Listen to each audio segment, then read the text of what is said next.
નાનો કૃષ્ણ ઉનાળાની રજાઓ આવતા જ એક જ વાત પૂછતો, માં, આપણે મોસાળ ક્યારે જઈશું? મોસાળ એટલે તેની માટે સ્વર્ગ. ગામનું નામ હતું વિસાવદર. જૂનાગઢ પાસેનું નાનું હરિયાળું ગામ. શહેરની ભીડથી દૂર, જ્યાં સવાર પંખીઓના કલરવથી શરૂ થતી.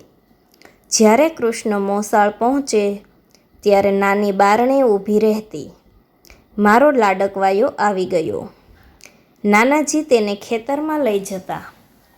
આંબાના ઝાડ પર ચડીને કાચી કેરી તોડવી, નદીના કિનારે દોડવું, સાંજે આંગણે બેસીને વાર્તાઓ સાંભળવી, એ બધું કૃષ્ણના હૃદયમાં વસી ગયું હતું.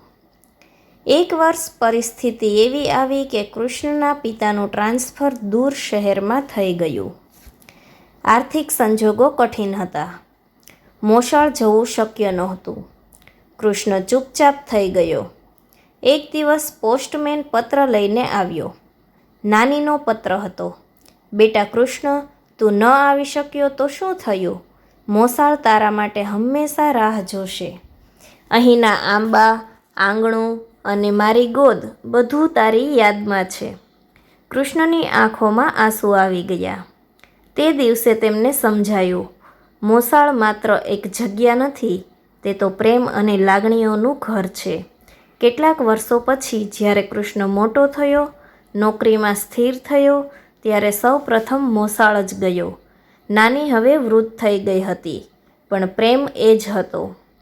કૃષ્ણએ નાનીનો હાથ પકડીને કહ્યું, મોસાળે મને શીખવ્યું કે સાચું સુખ પૈસામાં નહીં, પરંતુ પોતાના લોકોમાં છે. નાની હસીને બોલી, બેટા, મોસાળ તો દિલમાં વસે છે.